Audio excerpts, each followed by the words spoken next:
সংবাদ সবাইকে স্বাগত জানাচ্ছি। আমি ফিরোজ তোহা। শুরুতেই আরবে কেবলস সংবাদ শিরোনাম জানিয়ে দেব এই মুহূর্তে হাতে পাওয়া সর্বশেষ গুরুত্বপূর্ণ আন্তর্জাতিক আপডেট সংবাদ।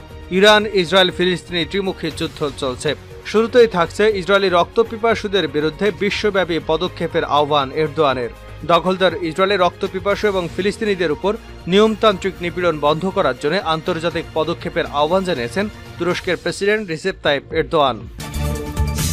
এবারে জানাবো পবিত্র কোরবানি নিয়ে গাজাবাসীর সঙ্গে ইসরায়েলের এ কেমন বর্বর আচরণ। প্রিয় দর্শক, এ বিষয়ে থাকছে একটি বিস্তারিত আলোচনা, ভিডিওটি না টেনে দেখতে থাকুন।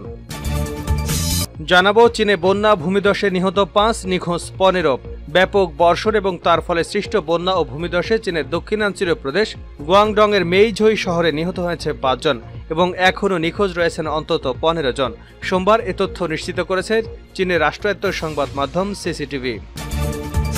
এবারে থাকছে পবিত্র ঈদুল আজহার দিনে রান্না বাদ দিয়ে মুসলমানরা ছুটে গেছেন ট্রেন দুর্ঘটনায় দুর্গতদের সহায়তায়। প্রথমে বিকট শব্দ, তারপরে ট্রেন লাইন নজর পড়তেই চমকে উঠেছিল সবাই। এবং সর্বশেষ জানাবো এবার বিশ্ব নেতাদের সামনে গাজা ইস্যুতে যা বললেন সৌদি যুবরাজ। গত বছরের অক্টোবরে শুরু হওয়া হামাস ইসরায়েল যুদ্ধের পর থেকে খুব কম সময়ে কথা বলেছেন সৌদি আরবের ক্রাউন প্রিন্স মোহাম্মদ বিন সালমান। তার নিরাপত্তা নিয়ে মুসলিম দেশগুলোতে চলে নানা আলোচনা সমালোচনা। এবার ফিলিস্তিনিদের বেসামরিক নাগরিকদের সুরক্ষা নিশ্চিত করতে আন্তর্জাতিক সম্প্রদায়ের প্রতি আহ্বান জানিয়েছেন তিনি। এতক্ষণ শিরোনাম শুনছিলেন, এবার বিস্তারিত। প্রিয় দর্শক, আপনি যদি এই চ্যানেলে নতুন হয়ে থাকেন, ভিডিওটি দেখতে দেখতে চ্যানেলটি সাবস্ক্রাইব করে আমাদের সঙ্গেই থাকুন। আর এই ভিডিও সম্পর্কে আপনি আপনার মূল্যবান মতামতটি কমেন্ট বক্সে জানিয়ে দিন। আর হ্যাঁ প্রিয় দর্শক, জানিয়ে দিন ভিডিওটি কোথা থেকে দেখছেন। ইসরায়েলি রক্তপিপাসুদের বিরুদ্ধে বিশ্বব্যাপী পদক্ষেপের আহ্বান এরদোগানের। দখলদার ইসরায়েলিদের রক্তপিপাসু এবং ফিলিস্তিনিদের উপর নিয়মতান্ত্রিক নিপীড়ন বন্ধ করার জন্য আন্তর্জাতিক পদক্ষেপের আহ্বান জানিয়েছেন তুরস্কের প্রেসিডেন্ট রিসেপ তাইপ এরদোগান। সোমবার ইসলামিক উৎসব ঈদুল আজহা উপলক্ষে ভিডিও কনফারেন্সের মাধ্যমে তুরস্কের জাস্টিস অ্যান্ড ডেভেলপমেন্ট পার্টির সদস্যদের সঙ্গে কথা বলার সময় তিনি এই আহ্বান জানান। খবর আনাদোলর। জেরুজালেমের গুরুত্ব বর্ণনা করতে গিয়ে এরদোগান বলেন, আমরা যদি আল আকসা মসজিদ রক্ষা করতে না পারি তবে ভবিষ্যতে পবিত্র কাবা শরীফকে রক্ষা করতে পারবো না। এজন্য জেরুজালেমকে আমাদের রেড লাইন, যে চুক্তির লক্ষ্যই হচ্ছে ফিলিস্তিনের ভূমি দখল করা, সেই চুক্তি আমরা কখনই মানি না। সম্প্রতি ইসরায়েল ফিলিস্তিনের মধ্যকার সংঘাত নিরসনে শতাব্দীর সেরা চুক্তি আখ্যা দিয়ে ডিল অব দ্য সেঞ্চুরি প্রকাশ করেছে প্রেসিডেন্ট ডোনাল্ড ট্রাম্প। মধ্যপ্রাচ্য শান্তি প্রতিষ্ঠায় যুক্তরাষ্ট্রের এই প্রস্তাবের আরব লীগ সহ মুসলিম বিশ্বের নেতারা চুপ থাকায় তাদের তীব্র সমালোচনা করেছেন তুরস্কের প্রেসিডেন্ট রিসেপ তাইপ এরদোয়ান। পাশাপাশি এই চুক্তির বিরোধিতাও করেছেন তিনি। রয়টার্সের প্রতিবেদনে বলা হয়েছে, ট্রাম্পের প্রস্তাবে মুসলিম নেতাদের নিরাপত্তা সমালোচনা করে এরদোগান বলেন, জেরুজালেম সব মুসলিমদের জন্য অতি গুরুত্বপূর্ণ। সৌদি আরব, ওমান, বাহরাইন, আবুধাবি নীরব কেন? আপনারা আর কবে আপনাদের মুখ খুলবেন? আপনারা এই অন্যায়ের সমর্থন করছেন। আপনাদের অবস্থান দেখলে লজ্জা হয়। এরদোগান জানান, যুক্তরাষ্ট্রের এই শান্তি চুক্তি ইসরায়েল এবং ফিলিস্তিনিদের ভাগ্যে রক্তাক্ত থাবার মতোই, যা ইসরায়েলকে মানবতার ইতিহাসে সবচেয়ে কুখ্যাত পরিচিতি এনে দেবে। ইহুদি জনগণের সঙ্গে তুরস্কের কোনো সমস্যা নেই, তবে নিজেদের অধিকার থেকে ফিলিস্তিনিদের বঞ্চিত করতে ইসরায়েলের অত্যাচারী সিদ্ধান্তের বিরোধিতা করবে তুরস্ক। অবৈধ রাষ্ট্র ইসরায়েলকে মেনে নেবে না তুরস্ক।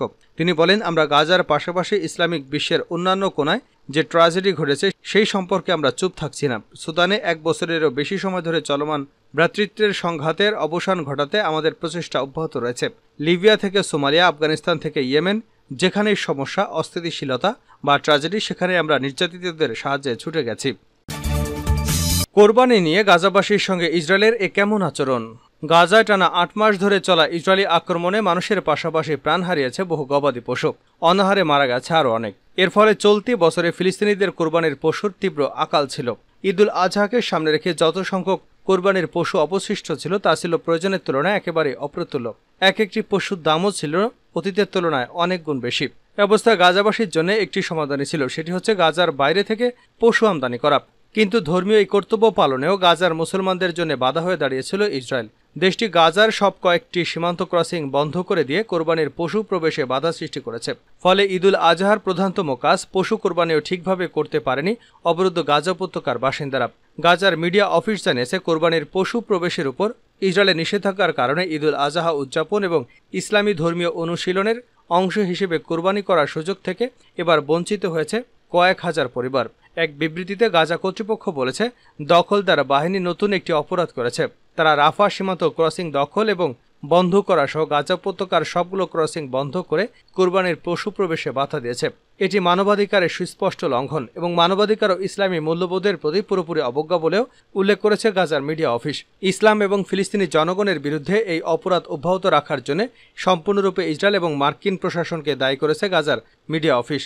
তারা জোর করে বলেছে, নৈতিক আইনগত দায়িত্বের স্বার্থে আন্তর্জাতিক সম্প্রদায়কে গাজায় গণহত্যা বন্ধ করতে এবং মুসলিমদের অধিকার ও মানবাধিকারের এই নির্মম লঙ্ঘন বন্ধ করতে গুরুত্ব সহকারে হস্তক্ষেপ করতে হবে।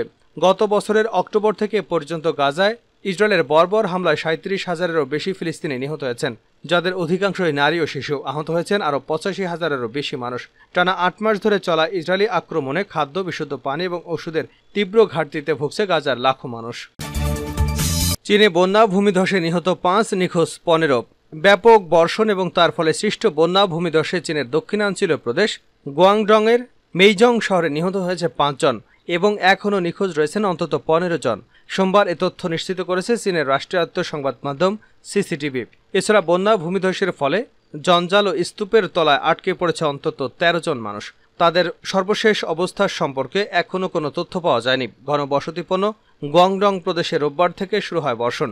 জঞ্জাল সরানো, নিখোঁজদের সন্ধান এবং আটকে পড়াদের উদ্ধারে চীনের দুর্যোগ মোকাবেলা দপ্তর মেইজং শহরে 10,000 উদ্ধারকর্মী পাঠিয়েছে।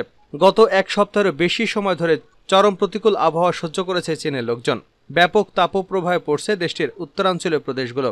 অন্যদিকে টানা বর্ষণ এবং তার জেরে সৃষ্ট বন্যা ও ভূমিধসে নাকাল হচ্ছে দক্ষিণাঞ্চলীয় বিভিন্ন প্রদেশ। জলবায়ুবিদদের মতে চীনের এই প্রতিকূল আবহাওয়ার পরিস্থিতির জন্য দায়ী গ্রিনহাউস গ্যাস। চীন বিশ্বের সবচেয়ে বড় গ্রিনহাউস নিঃসরণকারী দেশ। ঈদের রান্না বাদ দিয়ে মুসলিমরা ছুটে গেছেন ট্রেন দুর্ঘটনায় দুর্গতদের সহায়তায়। প্রথমে বিকট শব্দ, তারপর ট্রেন লাইনে নজর পড়তেই চমকে উঠেছিলেন সবাই। সোমবার ভারতের পশ্চিমবঙ্গের ফাঁসি দেওয়ার রাঙাপানির কাছে জলাস গ্রামে পঞ্চায়েতের ছোট নির্মল জোনের বাসিন্দাদের অনেকেরই দিন শুরু হয় আঁতকে ওঠা দিয়ে। এদিন সকাল 9:45টার দিকে কান ফাটানোর শব্দের জেরে সেখানের বাসিন্দারা দেখেন মালগাড়ির ইঞ্জিনের উপরে উঠে গেছে কাঞ্চনজঙ্ঘা এক্সপ্রেস ট্রেনের একটি কামরা। ঢাকায় প্রায় গুড়িয়ে গেছে অপর একটি। প্রথমে স্থানীয়রাই উদ্ধার কাজ শুরু করেন। গ্রামবাসীরা বাড়ি থেকে পানি, চাদর নিয়ে আসেন। দুমড়ে মুচড়ে যাওয়া একটি কামরার ভেতর থেকে যাত্রীদের বের করে আনা হয়। রেলওয়েতে খবর পাওয়ার পরে ঘটনাস্থলে পৌঁছতে 1 ঘন্টারও বেশি সময় লেগে যায় এনডিএফ কর্মীদের। ট্রেন দুর্ঘটনার খবর পেয়েই আশপাশের গ্রামের বাসিন্দারাও আসতে শুরু করেন। আহতদের উদ্ধার করে হাসপাতালে পাঠানো শুরু হয়। গ্রামের বাসিন্দা মোহাম্মদ আজিবুল, মোহাম্মদ রাহুলেরা বলেন, মানুষের আর্তনাদ শুনে শরীরের অংশবিশেষ রেল লাইনে পড়ে থাকতে দেখে কেঁদে উঠেছিলাম, চুপ করে বসে থাকতে পারেনি। এলাকার মসজিদে ইমাম মোহাম্মদ বশির উদ্দিন বলেন, কোনো বাড়িতে রান্না হয়নি, সোমবার কুরবানির ঈদ ছিল, কোনো বাড়িতে কুরবানি হয়নি। যুবক, নারী সকলেই এই দুর্ঘটনার সাহায্যে এগিয়ে এসেছিলেন। জখম যাত্রীদের কোলে নিয়ে মেডিকেলে পৌঁছানোর ব্যবস্থা করেন গ্রামবাসীরা। পরে উদ্ধারকারী দল পৌঁছায়। 50টিরও বেশি অ্যাম্বুলেন্স দুর্ঘটনাস্থলে পৌঁছায়। আহতদের অ্যাম্বুলেন্সের উত্তরবঙ্গে মেডিকেল কলেজ এবং অন্যান্য হাসপাতালে পাঠানো হয়। বিশ্ব নেতাদের সামনে গাজা ইস্যুতে যা বলল সৌদি যুবরাজ। গত বছরের অক্টোবরে শুরু হওয়া হামাস ইসরায়েলি যুদ্ধের পর থেকে খুব কম সময়ে কথা বলেছেন সৌদি আরবের ক্রাউন প্রিন্স মোহাম্মদ বিন সালমান। তার নিরাপত্তা নিয়ে মুসলিম দেশগুলোতে চলে নানা আলোচনা সমালোচনা। এবার ফিলিস্তিনের বেসামরিক নাগরিকদের সুরক্ষা নিশ্চিত করতে আন্তর্জাতিক সম্প্রদায়ের প্রতি আহ্বান জানিয়েছেন তিনি। ইরানের রাষ্ট্রীয় সংবাদ সংস্থা রিপাবলিকান নিউজ এজেন্সির প্রতিবেদনে বলা হয়েছে, মোহাম্মদ বিন সালমান গাজা উপত্যকার ইহুদিদের আগ্রাসন বন্ধ করতে এবং ফিলিস্তিনি বেসামরিক নাগরিকদের সুরক্ষা নিশ্চিত করতে আন্তর্জাতিক সম্প্রদায়ের প্রতি আহ্বান জানিয়েছেন। সৌদি রাষ্ট্রীয় বার্তা সংস্থা এসপি এর বরাত দিয়ে ইরনা জানায়, সোমবার মিনা প্রাসাদে রাষ্ট্রীয় অতিথি, বিভিন্ন ইসলামী দেশের রাজনৈতিক নেতা এবং প্রতিনিধি দলের প্রধানদের বার্ষিক হজ সংবর্ধনা অনুষ্ঠানে বিন সালমান এই আহ্বান জানান। এ সময় সৌদি ক্রাউন প্রিন্স গাজা উপত্যকায় অবিলম্বে যুদ্ধবিরতির বিষয়ে নিরাপত্তা পরিষদের সাম্প্রতিক রেজুলেশনগুলো বাস্তবায়নের প্রয়োজনীয়তার উপর জোর দেন। একই সঙ্গে ফিলিস্তিনকে একটি স্বাধীন রাষ্ট্র হিসেবে স্বীকৃতি দেন।